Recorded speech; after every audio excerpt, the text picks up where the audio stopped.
To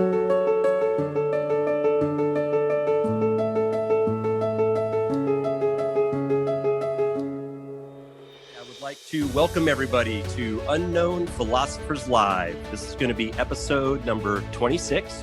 This is our Saturday morning edition, 10 a.m. Arizona.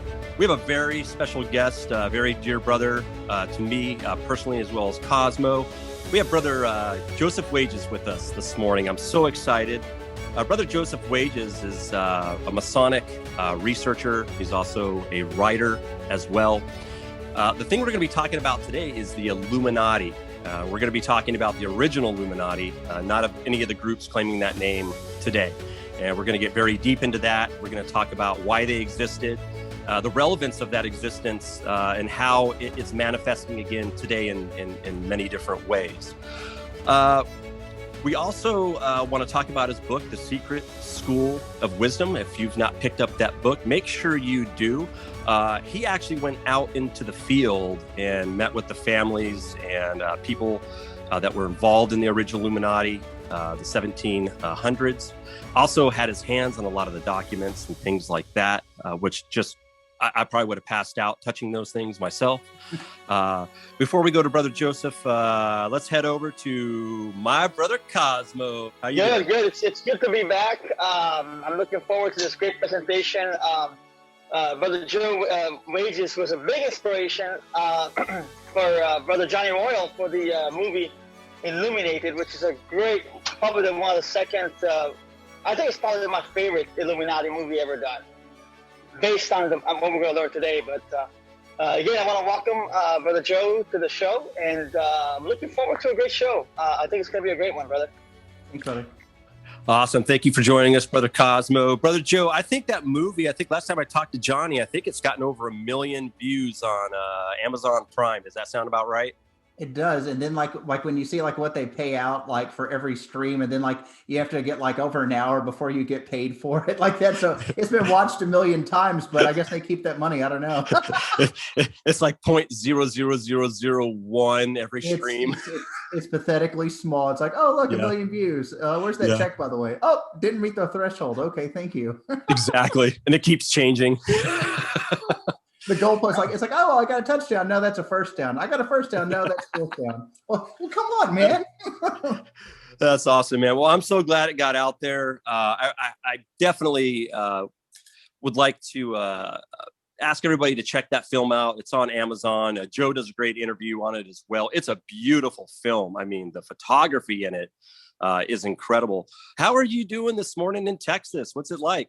That was pretty good. I just got done running the kids to guitar and piano lessons. And my daughter also does like the triple threat acting thing. So it's a fine arts Saturday, and then it's work the rest of the day. But fortunately, I get to take a break to talk to you fine fellows. How did you get started in this incredible project that took you around the world, introduced you to counts, people with the word count in front of their names?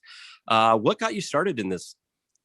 Well, I mean, I think I'd listened to some like podcasts and they were talking about the Illuminati. And then so I kind of researched that. And then like the main source they're referencing is proofs of a conspiracy. And then like I looked at the footnotes and like it's horribly rendered German. And I was like, that's kind of odd. Well, this is like before the days of Google Books where you could go and track all this stuff down. And so I would pay like grad students to go like Xerox these books for me or photograph them if they couldn't do it. And then, so I got the things together, started reading. I was like, well, this is totally wrong. And then, so I'd reached out to Reinhard, and I'd never met the guy before until I reached out to him. And then, so I reached out to him and we started looking for things. And then, so I'd found these letters that the Illuminati had wrote Ben Franklin and John Adams when they were serving as envoys in Paris. And they had looked for him and they couldn't find him. And it was because they wrote under a pen name. And then so it kind of got the fire going a little bit more. Well, when I started collecting these books, part of their ritual had been exposed. And so I talked to Reinhardt about doing a ritual book, and he didn't really think anything of it. And so I just kind of started working on it. And I got about a third of the way in, and I showed it to him. He goes, I like this. He goes, well, I like it better when my name's on the title too. And so we just kind of rolled with it. And so Jiva and Reinhardt and I, we just kind of ran along with it.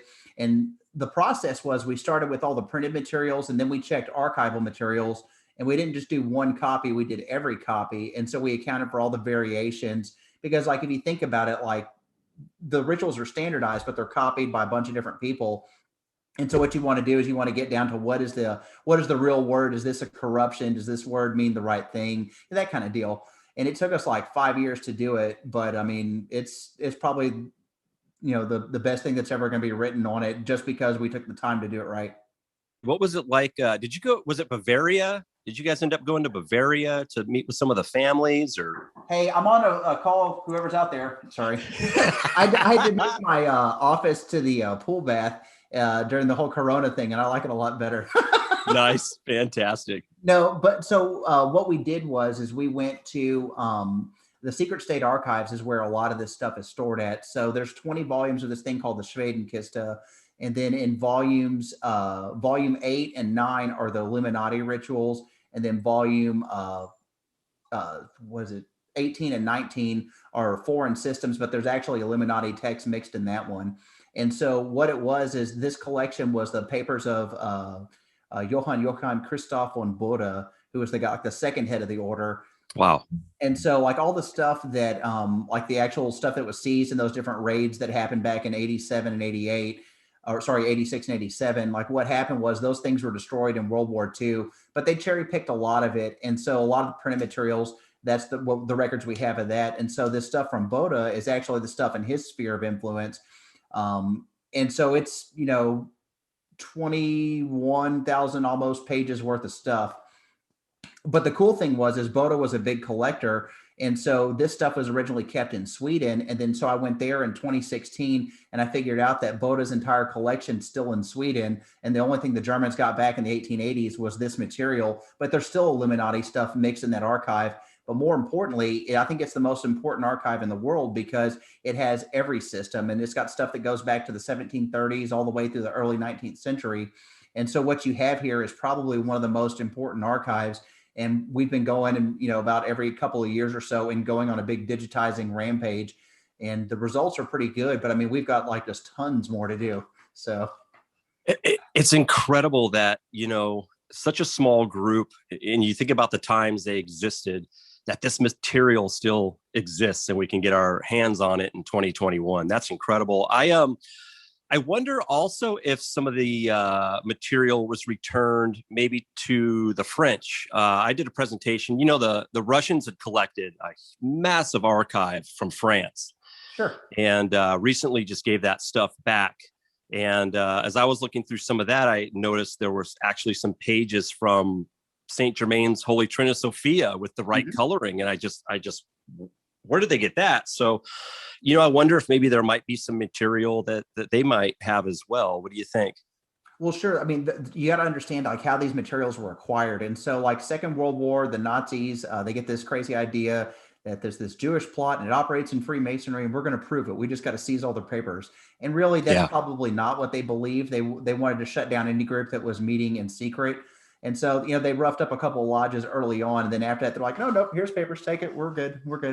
And that's kind of like the process, right? And so in every occupied country, they would shut down lodges, grab papers, and send them back to Berlin to be accumulated and studied by this group, this division of the RSHA. And what they were looking for was this magical plot. They have like one publication, nothing, of course, comes out of it. And then at the end of the Second World War, they're stashing all this looted stuff, not just the Masonic stuff, treasures and things like this. It's all kind of stored together. And then even some of the final solution like papers, right? Just like the Germans are meticulous for their archives. And so they took a lot of these things and hid them. Well, the Soviets capture a lot of this stuff. And what's funny is they kind of look at it from a different perspective, more of like a capitalist type conspiracy. So it's weird that like this stuff gets passed around.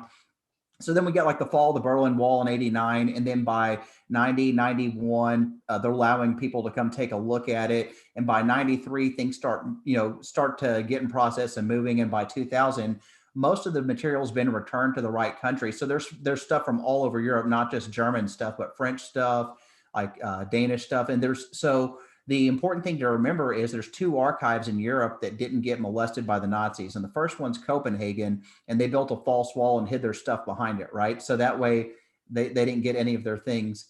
The second one is Sweden, and it's because Germany and Sweden had a non-aggression pact, and they allowed the Germans to pass through Sweden and kind of beat up on Finland and so forth because they're backed by the Russians. And so that's loosely what happens here. So that's the other reason why Sweden's so important, is because this material hasn't moved and has stayed in the same location. Wow. And wasn't messed with, right? Like, and so like you get places like in the Secret State Archive, right? Like it's a repository for rituals and texts that there's no lodge left for, right? There's no one to give it back to. They keep it in one place, and it's under the control of the Grand Lodge of the Three Globes in Berlin. So they have authority over those materials that are there. And so like if you want to research this stuff, you have to get approval from them, but also approval from the Secret State Archive. So it's a vetting process, and it's stringent. I bet. That's good, though. That's good. It protects the beautiful information. Right. And so that's the other thing with Sweden, why we've been digitizing too, because some of these copies of the material, it's pristine. Like it's literally as nice as the day as it was made, nearly. And so to minimize the handling of that kind of stuff, so it stays as nice as it can for as long as it can, we want to digitize it and study it. And so, I mean, like I said, it's probably the most important archive. And I've already been like just rifling through the stuff. When you guys see the books I'm coming out with, like it's going to be a tidal wave. And the thing is, it's not that I'm that good. It's just I happen to find it, right? Yeah. That's how the universe works. You know, it looks for the potential, and it's like, hey, there's Joe. Let's go get it. You know, I've seen some of the material like in Sweden and Switzerland, and the artwork is the colors that they use. I've noticed are a little bit different, little lighter blues, maybe some yellows. I can't wait to see the pristine work. I bet you it is just breathtaking to look at. Yeah, and like the cool thing about like those old watercolors, that you're right, they use a different color spectrum because they're using natural pigments available at the time, right? And so you get like different hues and different like color palettes that they put together. But it's really cool stuff. Let's talk about Adam. Let's talk about Brother Adam Weishaupt. You know, I kind of see him, and you let me know if I'm wrong here, as a brother who's kind of like brothers today that are starting or restarting some of the old secret initiatic groups because they've been through the 3 degrees of Freemasonry, and they've been like, you know, I want something deeper, or I want to go through a ritual with brothers that were 100%. Everybody that's there is there to do the work. You know what I mean? Is that kind of what inspired him to start the Illuminati? Well, it's not really. Like what he's wanting to do is his whole focus is education. And Knigge, his counterpart that joins in 1780, you know, a few years after they form, his thing is he's trying to make a Masonic high degree that's really a reform of the strict observance. And so Weishaupt doesn't care so much about the forms and the ceremonies. He cares about the content and the education. But Knigge, on the other hand, he's not averse to the content, but what he wants is real powerful ceremonies. And because what he's doing, and the reason why the Illuminati were successful to a large degree, is because Knigge recruited from the strict observance, which fell apart in 1782. And so they picked up most of their members from the collapse of this dominant rite of Freemasonry in Germany, and they're competing with the Rosicrucians at the same time. And so you get like two different like value systems. So you've got like Weishaupt wants the secret academy versus Knigge, he wants like a Masonic high degree system that's loosely a reform of the strict observance. So that's like what their motivations are. So yeah, if it's a ritualistic question, you're talking about Knigge. If it's education, you're talking about Weishaupt. That's amazing at the time that there was such a romance with this stuff, that like what you just said, like made my eyes go like that. There was a competition between them and the Rosicrucians for membership.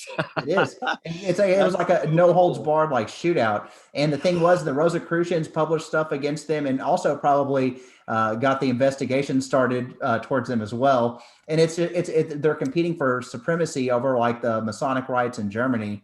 And it's a fascinating story, man.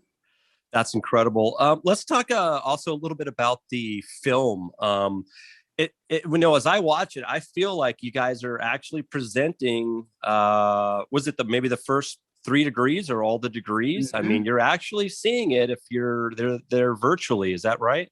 Yeah. So like the way all that stuff is shot, like we try to go with period clothing, but again, we didn't have the greatest of budget, but that's okay. We definitely made do with what we had. Right. And so when we shot the ritual scenes, like those first 3 degrees, they're like so close to what's worked in Europe today. It's not funny, but we didn't reveal anything like words or passwords. And there's a few like, key scenes like that we left out of the deal, for obvious reasons, because we're not trying to, mess with anyone, but it does need to be shown, I think. And, like, I'll just say it out, like out in the open, like Ancient's ritual's fine, but I love Modern's ritual, which is kind of what's worked in Europe right now. I think to me, it's a much more meaningful and beautiful system, but it's okay because and it's not to knock our systems, right? It's just that we've had a different evolution history, right? And so we're a little bit different, but like, so when I got to shoot those scenes, it was special for me, at least. Yeah, they are striking. I love the slow motion. I love as they're carrying the candle lobber in. I mean, wow, that's amazing. Let's talk about some of the new work that you're working on. You and I've gotten together. We've done some work together on some skateboards. You provided me some beautiful Illuminati images from the rituals, and the one with the pyramid missing the top has been the most popular. Oh, okay. Everybody loves that one. Yeah. Actually, let's talk about their imagery. Okay. Where did they change as far as what we see in the Blue Lodge and the Rosicrucians? What were they pulling from and putting in their repository? Yeah. So if you look at, like, if you read the introduction in The Secret School, we kind of identify some of the sources, right? And so there's this one book that's like a fake exposure of like the African architects, right? And I say it's a fake exposure because the real rituals actually exist for it, but it was never really published. And I'm thinking of it off the top of my head, and it'll pop in there in a second. So I'll just keep talking so it sounds like I know what I'm saying. No, but seriously though, the images off of it, and it has something with Egypt, and it's got a pyramid on the cover, and I can see it in my mind, but I can't read the words just yet.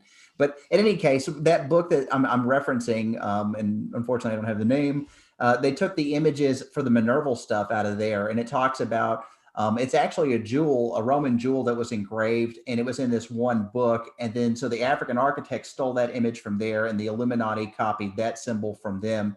And they also, the St. Andrew's cross that's in the Scottish Knight degree, like we've got one of the ritual books for the African architects, and it's the same jewel. So they're using the same Scottish jewel, but it's not because the African architects got it. It's because it's the same jewel that Lunyan in Berlin had in 1742. So they started the whole Scots master tradition, right, for the German-speaking lodges.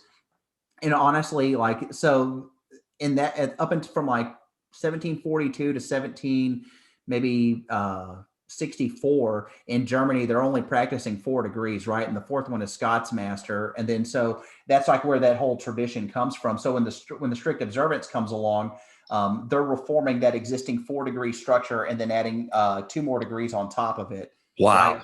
And so that's really what, like, when you look at like the evolution of degrees, right? Like look at how it starts out. Like, there's probably 2 degrees to begin with, and then there's 3. Then Scots master gets invented in England. It's exported to Germany, runs 4 degrees for a while. Strict observance, 1764, 2 degrees on top. And then they collapse in 82. And then the Illuminati builds their degrees and their structure based on that original structure. So it's like Art de Hoyos, he's a good friend of mine. Like, and he kind of inspired me to a greater degree to even get into this kind of work. And really what it is like, he talks about ritual has DNA, and that's what we're talking about is like what a great way to state it. Right. And it's not just the structure, right? Like, it's not just the structure of the system. It's like the language within the degrees and rituals. The culture creating it. And you can tell a lot about like the manuscripts when you read them, like what were they influenced by? And if you can contextualize it and put it into history, you can really start figuring out a lot of these systems, but you just got to think about it for a minute. The one that really struck me was is it the bird with the head, and he's standing on the little head? It almost reminds me of the winning against the ego, like Michael and the dragon, or St. George. You know what I mean? Is that what's going on there? Where did that one come from? That one, just for some reason, it strikes me really heavy. Yeah, that was the one I was talking about. It was It was a Roman jewel, but instead of being an owl head, it's an eagle head. Because like you think, Rome, the eagle, that kind of symbology, right? And then so the guys in the African architects, they took that, and it was printed in a book. That's why we have the image, right? And it was talking about these Roman jewels and things they found. And they're like, oh, that's a potent symbol. Let's see if we can't use it for whatever. And so even the explanation, the Illuminati lifted off of them. So like, if you look at like what the Illuminati were trying to do, like from 76 to 1780, they've only got a couple degrees and they're really like a college secret society, but Knigge's the one that takes them to the mainstream, and he revises and builds a Masonic ritual. Now, the cool thing about their Masonic degrees is it's actually, they reverted back to the rituals pre-strict observance, because Frankfurt, the Lodge der Einigkeit, or the Unity Lodge, Union Lodge, whichever way you want to look at it, they were started in 1742, and they were an English Moderns provincial Grand Lodge, right? So they have official rituals, and so that's what Knigge went back to. He went, so in from a certain point of view, they were reformers, but for their own purposes, right? And so you look at the correspondence, and it's like 16 days later, Knigge's like, okay, we got the symbolic degrees done. Let's go move on to the next deal here. And you're like, how'd you write a whole system? He didn't.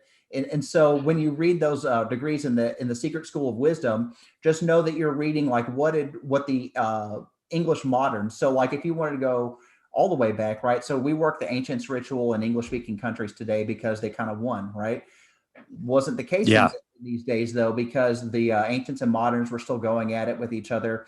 And so when you read these symbolic degrees in the Secret School of Wisdom, just know that you're really reading the English moderns ritual that was sent over there to the Rite. And we've even tracked down like the manuscript copies now too. So it's conclusive. But what's weird about the evolution of it, so to do their own Masonic degrees, they were trying to go through the I'll think of it in a minute here, the Royal York Grand Lodge in Berlin, right, which is a daughter of the Three Globes. And so they were buying charters from them. It got expensive, and then they went sideways with one of their negotiations. And so when they created these degrees, it was because they had to. They wanted to merge with Freemasonry to get their money and to get their members. And that's what the real goal was, right? But the trouble was it was expensive to do this. And then the Grand Lodge they were trying to do it with doesn't like them anymore. So they basically become their own Grand Lodge. And so it's out of Zereinigkeit. So they write their rituals in 1781. And by 1783, the eclectic rite gets born. And so I've now had the eclectic rite rituals. And when you compare them versus the 1781 Illuminati and this one, it's like 95, 96% the same. And so no one's ever really realized this before. Like we knew they operated within the system, but what it turns out is that the Knigge copies, which were the ones for Zereinigkeit, were 1781. And then the Lodge in Wetzlar, they were able to make revisions on it 1783. And that's how you end up with the eclectic rite ritual. And, they basically had an association with the Illuminati until 1789, and then they're finished, right? Like they were persona non grata at this point. And what's funny is Boda, he actually tried to do his own Masonic reform, and I've got those rituals too. And, it's a real fascinating story, but like you start seeing what we're out now able to do, that we have these ritual texts, we're able to contextualize them and put them in their proper sequence. And then when you do that, you can actually make comparisons and see where influences and things came from. In those rituals, when you see, is there 7? Is that right? In which one? In the Illuminati. The Illuminati. There's 7 degrees. It depends on how you look at it, right? Like, do you count the symbolic degrees, right? So we've got in the first class, you've got the novice, Minerval, Illuminatus minor. And then like in the Masonic class, you've got entered apprentice, fellowcraft master. So we're at 6 if you're counting it that way. Then you got Scottish novice, Scottish knight, priest, regent, magus, and rex, right? So then you've got 12 effectively, but do you count the Illuminati degrees? I don't know. And if you look at the structure of it too, like it's totally like out of the strict observance, and it makes sense, right? Like they're already the dominant rite. The guy writing the rituals, a member of the high degree system. Their system's completely a fraud because there are no unknown superiors. And that's what happened like at that Congress of Wilhelmsbad in 1782. Yes. So it's fascinating, right? Like in Boda, he attended every like strict observance convention basically that they held from like 1764 on, except for the 1772 Colo one. He didn't get to go to that one. And it was like a surprise announce. But one of the cool things I've been working on is this 1787 essay that he wrote for the Lodge Les Amis Réunis, or the United Friends, right, in Paris. And so what's happened is like we've got this Congress of Wilhelmsbad in 1782. Unknown superiors don't come; they kill the system. And it looks like the Jean-Baptiste Villermoz or the CBCS, they get the upper hand here, right? So Okay. there's a fracture, right? So you've got like the German lodges go one way, the French lodges go another. There's an official ritual they agree to, but neither one really practiced this ritual. And so the 1787 convention, they had held one 2 years before in 1785, and Boda wanted to attend but didn't. And so what he's doing is like he's addressing to these guys in this essay that he says that English Freemasonry really is the origin of Freemasonry, because at this point no one knows. So they send out these questions like, hey, what's going on here? What's the origin of this system? Which systems are good? Which systems are bad? That kind of thing. And so he writes this like really, really long essay that he scabs like materials from. But ultimately what ends up happening is that he's really trying to bring these French guys into the Illuminati. And so that ritual reform, that's what he introduces to them, is he's trying to really bring them into the system. But these guys have a trick up their sleeve too. So they invite him to this convention just to get a copy of the Illuminati rituals, because that's what they are. They're degree collectors too. And so it's funny because this whole trip, like it's really like a little bit of deceit on both sides, but both are trying to work towards something good. So it's this really confusing, like tangled mess, but it's beautiful. Did they get the rituals? Of course they got the rituals.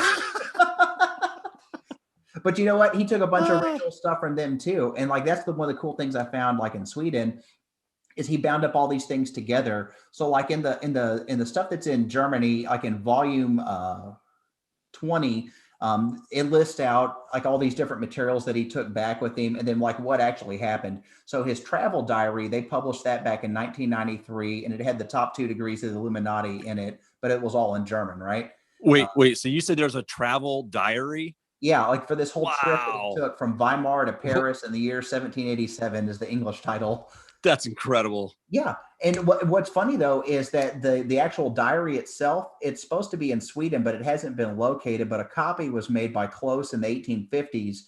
And so that's what it was published off of, what was in Close's copy of it, right? So the original may be even more interesting, but all we know up to this point is that one. But then like all his Masonic dealings that happened were not in this diary, but in the Swedish chest in volume 20, it's all like the full account, like from how he brought these guys in and this, that, and the other. But the thing is like he did like bring in like 4 or 5 guys into the Illuminati, and they were going to call themselves the Philadelphians instead of the Minervals. And so what I've worked out from it is he was trying to get them to work his symbolic degree reform, right? Like for first 3 degrees. And because he believed there was like the Jesuits were the hidden masters of Freemasonry. And there may have been an influence for the strict observance, but his perspective is, oh, well, if it's true here, it was all the way true back in England. And so he really is grasping at straws in this essay, but he does make some really good points too.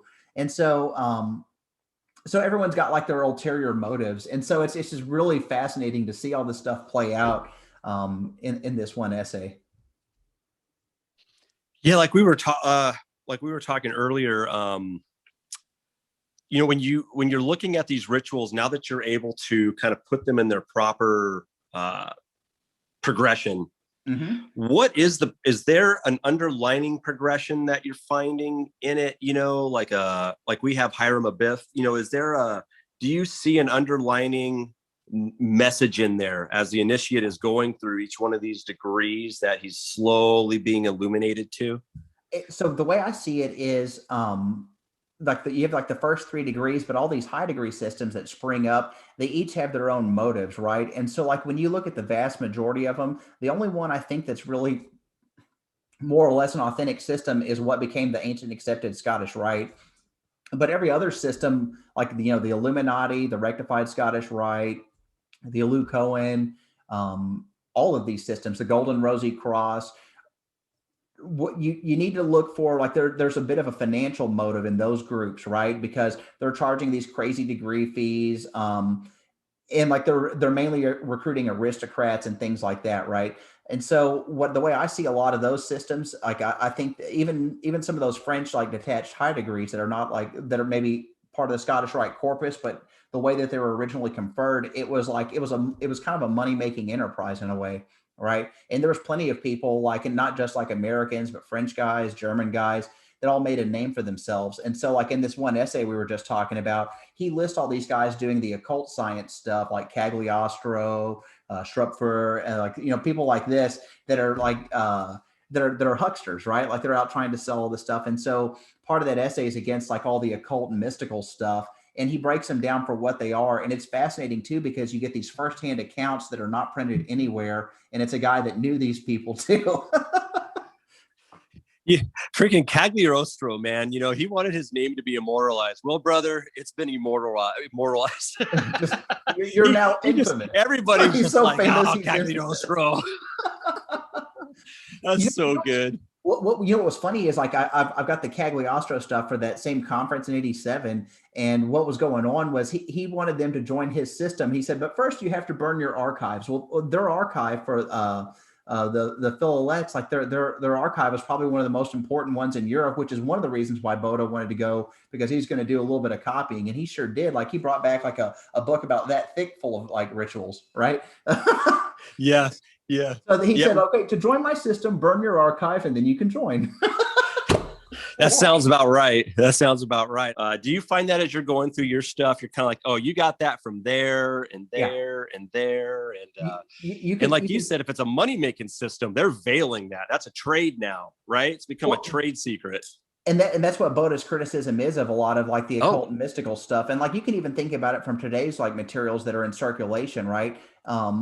If you start breaking it down, like when you have like unnecessary usages of like allegory and like veiling things that could be simply explained, you might be dealing in the realm of fraud or deception, right? Like if we can get there really quickly, but we have to go through this long circuitous route, and it's veiled in this new language that only they invent and that kind of thing like that. When you're dealing with that kind of stuff, you're probably dealing with a pseudoscience. Yeah, you can too, with only 365 lessons daily. But wait, there's more. For 3 easy payments in 1995, you too can be an occult sublime sciences master. It'll put you on the edge of your seat. It'll be great. You can share with your friends. Yeah. That's awesome, man. That's awesome. And you kind of see some of that happening today, but you also see happening today some groups arising that are legit. I've participated in some of the newer groups, and the degrees I will never forget every moment of them. They are beautiful, incredible. I would like to know, with your intellect, with everything in your past that you've studied and experienced, do you kind of see a renaissance of groups and rituals coming up again as well? And I think the beautiful thing here too, I'd like to add, is because of you and a couple other brothers, we got these rituals now. Mm-hmm. I mean, the Memphis, it's incredible. What do you think of that idea? I think it's a great idea. And that you're actually speaking to something I see not just in this country, but also in Europe as well. Like the different places I've gone to, there's this big movement for like, guys our age and, maybe even a little bit slightly older. They want to know what the original systems look like. Like it's not just empty words to them. Like, okay, well, we say these words in our ritual, where do they come from? And they want to get down to the essence of it. So like, whether it's in Sweden or in France, there's this big move to go back to older rituals. And that's one of the things that it needs, some thought needs to be given as far as like, how do we approach that in the US, right? Because like, obviously we don't want to lose our Grand Lodge rituals. However, let's look at it for like the marketplace of ideas for what they are, right? Like we're effectively selling one flavor of ice cream, right? And so like if you notice a lot of people don't start coming to your store anymore and the numbers are way down, is it something I'm doing wrong? No, I don't think it's anything you're doing wrong. I don't think that you're selling what everyone's looking to buy, right? Because we basically got one product to sell on the marketplace of Masonic ideas, right? And so I'm not saying that we need like total like strict regulation, but there should be alternatives, right? Like if a lodge chooses to work in the French Rite or wants to work, or the Swedish Rite or whatever they want to work in, that should be up to them. And of course, the rituals should be on file, so that way, they can be assessed for performing correct work. Because we definitely, there's an importance for standardization as well, and I get that. but it's not meant to be rigid to the point where it strangles and chokes the craft, right? And so that's one thing that me personally, I'd like to see some moderns ritual here, but it doesn't just have to be that. We could see emulation ritual. We could see, how do they do it in Australia if we want to do, you know what I'm saying? So I don't think that we should limit ourselves to just one flavor of ice cream. I think we should sell the whole like flavor spectrum, right? And you do it by like having like a committee on work, putting the ritual on file, and then like there's a way to do it, but there doesn't seem to be one, a recognition of the need for doing something like this, and two, if we did, that we need to be creative and build a process, because if you think about it, like any system created by man can be broken or altered by man. So just because we have one existing set of structure in place now doesn't mean that we can't add a new layer to it, is all I'm saying. Absolutely. And speaking of ritual, we got Cosmo. Yeah, we got Cosmo back here. And yes, I want to make a comment. This is interesting because I experienced that in 2019. Went to Scotland, and we basically I got to see some of the oldest ritual in the world in Freemasonry, obviously. And every lodge there does it differently. The Scottish Grand Lodge says there is no standard ritual. They don't control it. It's all based on individual lodges. Now, in 2000, so that was 2017. 2019, we went back and we put an emulation third degree, Arizona, third degree Grand Lodge. We did it at the Lodge of St. Clair, 606 in Roslyn.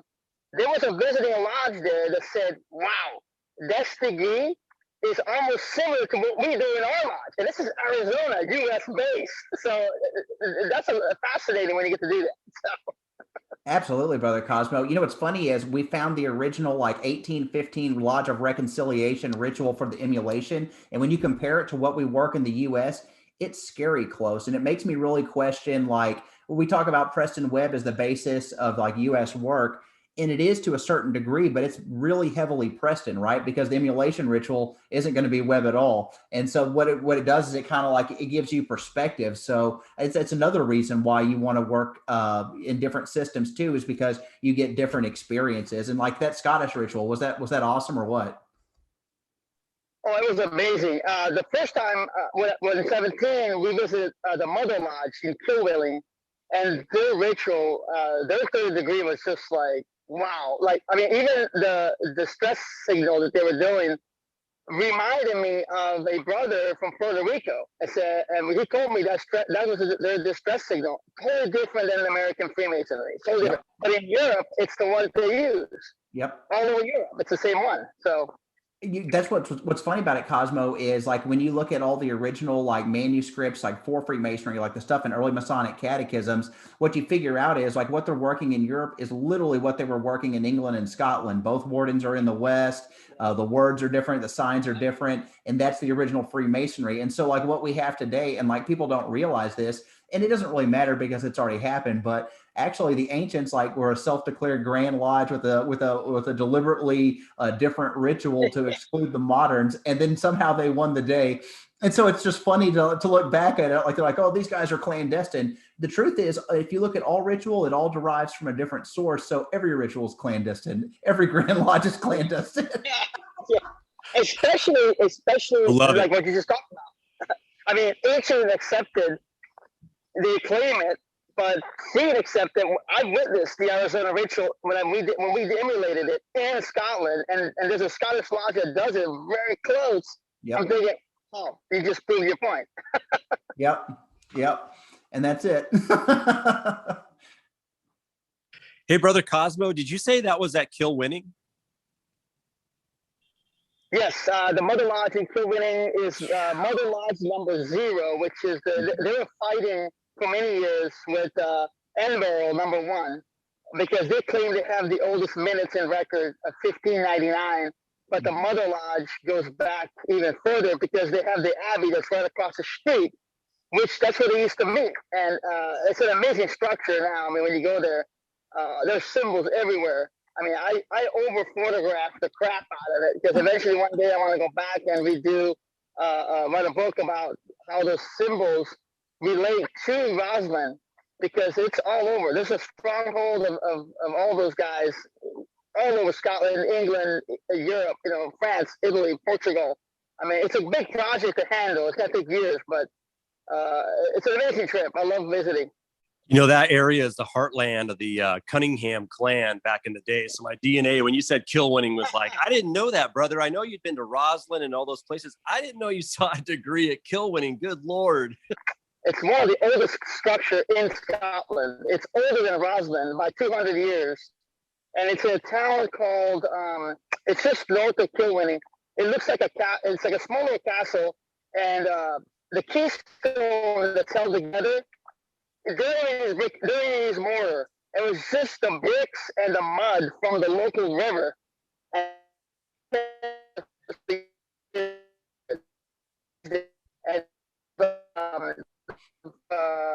St. John, and it's also haunted. Of course, everything is haunted over there. But it's a 3-story like tower, and the lodge is on the top floor, on the third That's floor. cool. And there's this winding staircase that goes all the way to the top. Yeah, it's amazing. 3 degrees right there. Yep. That's fantastic, Brother Cosmo.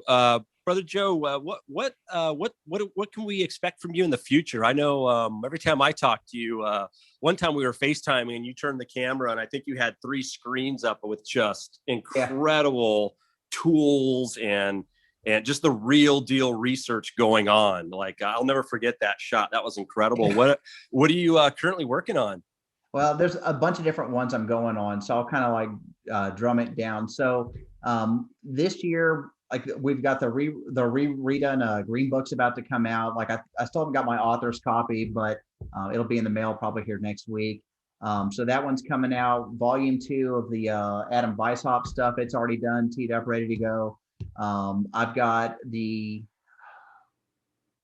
philosophical Scottish Rite craft ritual, but I also like broke Dazadarski's biography, and I'm going to plug that into top of that as well. And I made a really cool discovery for this unknown secret society that was connected to the early Scottish Rite called the Order of Egyptian Wisdom.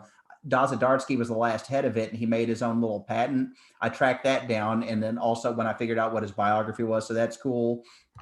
I'm doing an entire 1780 like French Rite, like so full French Rite, all 7 degrees. I've got Golden Rosy Cross completed. I've got Boda's Masonic reforms completed. I've got what was the other one? Come to me, Eclectic Rite completed. I mean, it's really like intensive stuff. And then I've also got a book. And this is where it gets fluid. I don't know what the release dates are going to be just yet, but I've got the emulation ritual, like the early stuff. And so we've got 2 different things. One of them is the Lodge of Reconciliation stuff, and one's a manuscript a couple of years before. So that way you can kind of see just in a couple of years, the kind of like differences that are being hashed out. We've got a book on the English high degrees, which has a 1750s copy of the Royal Order of Heraldom. It's also got the early 1742 Scots Master that was, exported throughout Europe. It's got the entire Dunkerley high degree system. And newsflash, York Rite, this is the one you want to read because this is where you guys came from. That's fantastic, man. Yeah, like you the toe in there, and then there's also the Bristol Rite. We've got an 18th century. Like the text is 18th century, but the copy of the manuscript's made like in the early 18 teens, and so this one's freaking fantastic because like when you put Dunkerley and all these things together, what you see is that all these different systems, it was multipolar, but they overlapped in degrees and content overlapped. And also in those Dunkerleys too, we've got a copy of the 1766 Royal Arch in English for the Grand Chapter. So what people haven't realized is the Royal Arch degree, it comes from a French, well, not a French degree. It's originally English, but it's the perfect Scots Master. It's exported in like the 1740s, and it's what becomes the Royal Arch in just a couple of years. And so what we're seeing is like the oldest like known English language copy of the Royal Arch, but it's not from the ancient, it's from the moderns, right? So there's an ancients version. So if you look at like the 1780 Sheffield manuscript, that's the ancients form. And then the moderns form is slightly different than that. And it really aligns with like the 1760s copies of the Royal Arch that we see in French. And so what it is moderns working with moderns and the ancients out on their own. And so that's what like, it's all like kind of weaving together. But that one I'm really excited about. There is one more book that I have coming in September, and it's the Sharp documents. Like, so everything that like was done by Latomia, we did it again, but actually translated it correctly, brought in more material. And then, so we're doing that book this year. And so it'll be everything the Grand Orient has on that system, everything that was published in the Sharp documents, which is up in Massachusetts, and then everything that Chemitsky claimed to have but stole from the Grand Orient. Of course. Oh man, this is so good. We're gonna have to dedicate season 3. It's gonna be Unknown Philosophers with Joe Wages.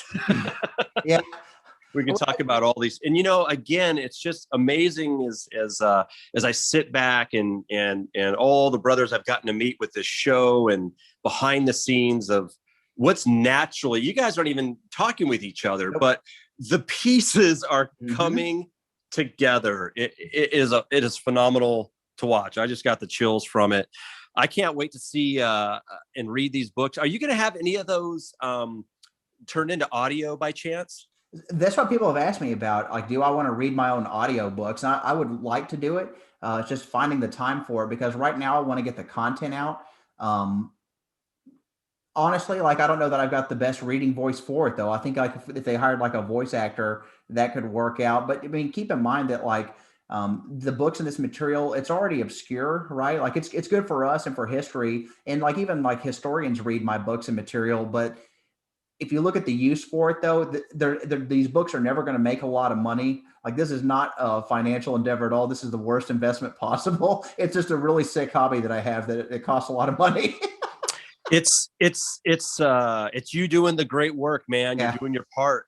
I want to be honest. It really is. There's a fire inside of you that is constantly like, this is, family and job and all this is great, but man, this is God's work. This is what I just can't thank you enough for that. I would love to have some audiobooks. I just love when I'm on a long drive to listen. I would listen to all of those. I think you have a great voice.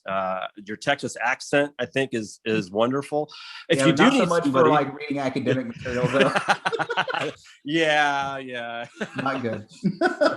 I've got a buddy, Mike. If you want me to get you in contact with somebody you hear his voice in all the commercials on TV. I skate with him every Sunday. If you are on my Facebook and you see us skateboarding live in the backyard of a pool, if you're ever interested, I can connect you with him. Okay, we had a question about any other releases that were coming out here. So Green Book's coming out. Like we're waiting for our author's copies to come out and just proof it one time, and then honestly, like the one copy that did make it already, like to Stewart in Scotland, it's flawless, right? I mean, like it's really, really good. So that one's coming out, and then that Sharp Documents is for sure. And then I've got like different things coming out in Heredom too for this next issue. And that one's pretty good because it's like on the origins of the Scottish Rite. So like it talks about like how did the French guys in Lochander merge with the guys like in Charleston. And it's actually really fascinating because I found Lochander's ritual books and minute books. And so a lot of the story that's never been told is told in this one article. So it's worth a good read probably. And then that Sharp Documents book, but like the rest of the ones I mentioned, who knows how it fits in for this year. I know I'm getting at least 4 and I could get as many as 7, but as few as 4. That's awesome. I recently read something that caught my attention. Maybe you can answer this. They were talking about the origins of the Scottish Rite in France. And the reason they were explaining the Scottish had come over is because they had a romance with the Scottish, almost like the Americans had with the Native Americans. When we first came over, you saw how the cowboy dress started coming about and all the inspiration. Did you connect with that at all? That statement at all? Oh, I think it's a nuance, but it's mostly right. So like a lot of like or at least from Bodo's perspective, what happened in Germany, right? And we also know with some of the French lodges too, a lot of the guys that started those lodges were stewards, right? Like, and so what they were doing was, again, finding a means to support themselves. They're exiled. They don't have access to money. And so probably the Scots Master degree really is a bootleg conferral of the order of the Royal Order of the Thistle, right? Like, which is a Scottish title, that's what I think is really going on with that Scots Master degree early on, but it morphs and it changes and it becomes something else. But that's like when we were talking about that kind of mercenary thing, that's what's going on. So to some degree, yes, and to some degree, no. Although the French, they create the ELU degrees or the elect degrees. And what it is, it's them finishing up the loose ends in the English modern story about what happens to the ruffians. It's like, no, wait, there has to be more to this. And that's how we get the ELU degrees. So it's kind of neat, right? I mean, so there's a loose Scottish connection, but I think it's probably a mercenary motive, unfortunately. Yeah, that's funny. I recently was at a Scottish Rite an alchemy presentation, and Honorable Rex was there, and I saw him sign a book. And when he wrote in it, he wrote, I think it was the labor of masonry is education. And I would just like to say, Brother Joe, man, you are an example of that. I could tell you from all the brothers I know, they appreciate you so much, all the hard work you do, because it is tangible. I mean, this is not speculative. This is stuff we can hold in our hands. This is the stuff we've all been dreaming about, reading Palmer Hall and whoever else that got to travel the world and see this stuff. And you are bringing it to light. Brother Cosmo, do you have anything else to leave us with? I can't thank you enough for joining us too, brother. I know you're busy in your restaurant this morning, but thank you so much for cutting out some time for us. Yeah, every time I'm on the show, and every time we have these distinguished gentlemen and ladies do the program, it's an inspiration. I mean, as you know, I'm working on 3 other books right now, just putting together research for the next couple of years until I can actually start typing them. But no, this is a really interesting subject. Ritual is very important, as a lot of brothers talk about. But the difference is when you learn how to appreciate them, and they transform. When they do transform the individual, or they have an impact on your psyche, that's when you know the ritual's working. So I'm looking forward to Joe's next book, and thank you so much for being on the show, Brother Joe. Thank you, brother. And I'd also like to throw this out there. If something ever happens to me and I have an untimely demise, please hit up my widow. Everything I've been doing is digitized. Please don't let that get lost. I'm not kidding how massive the collection, because every archive I've been to, I just go on a shooting spree. So every time I give these talks, the real goal is to get into the archives and just start photographing, right? That's what's driving me here. The talks are incidental. That's the hardest part about doing your research, dude, is staying physically alive so that you know what I mean? I know what you're saying, man. It's you've collected so much of it, and only you have the key to it right now, know? And so I can't wait to get it out. I can't wait to meet with you again. Yeah. Hopefully in person sometime in the future here. I look forward to a trip down to Texas. Cool. I can't thank you enough for right out of the gate. When I started my little skateboard company, you called me and said, "Hey brother, I got some images. If you need any help at all." So I can't thank you enough for that. Is there a website our guests can visit you at? I've got my own page for Malta Minerval editions. Those are for the Vice Hop books. I'm on Facebook, and I can put a shameless plug too. If you are living in or thinking about moving to Texas, please hit me up. I'd love to help you find a good home. It's really difficult right now. I don't know if people have been looking, but I've got really good success with getting deals through right now. So again, if you need real estate, I'm here for you like that, because I'm equally passionate about my real profession as I am about my hobby.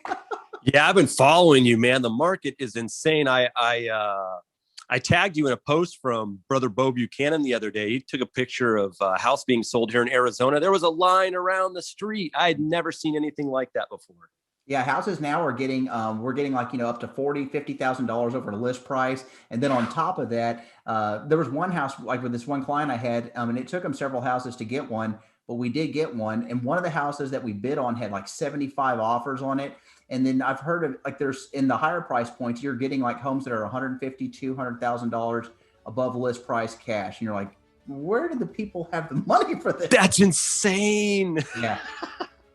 So it's a little frothy out there, but I anticipate things to slow down a little bit by late summer, early fall. A little more normal action is going to happen. Great. That's wonderful. Well, I can't thank you enough. Join us. I also want to thank our last guest as well, Dr. Ted Cross. If you if you haven't watched that, go back and watch that. It's an incredible interview. We've got brother Jason Brock joining us on Fridays as well. Look for us Saturday, May 22nd. We're going to have another episode Saturday, 10 a.m. We have got brother Martin Folks from Europe. Yeah, Joe. Yeah, you got to join us on that one. Maybe you can be a guest host on that one as well if you've got time. That would be wonderful. No, hit Martin up. Like he's right up you guys' alley, and he's such a wonderful person and such a gentleman too. He's one of my sages I have at my table. You know, sometimes he says something that I'll never forget. You know, he's always got great teachings and stuff like that. So I can't wait to have him on. That's going to be wonderful. We'll go ahead and close up, guys. As always, Brother Joe, when we end the show, we always ask our guests to please leave us a quote, anything that can maybe give us some kind of inspiration to get through the week. And again, I can't thank you enough. I'll leave the floor to you. And after you leave that quote, we'll go ahead and close. And I can't thank you enough, my brother.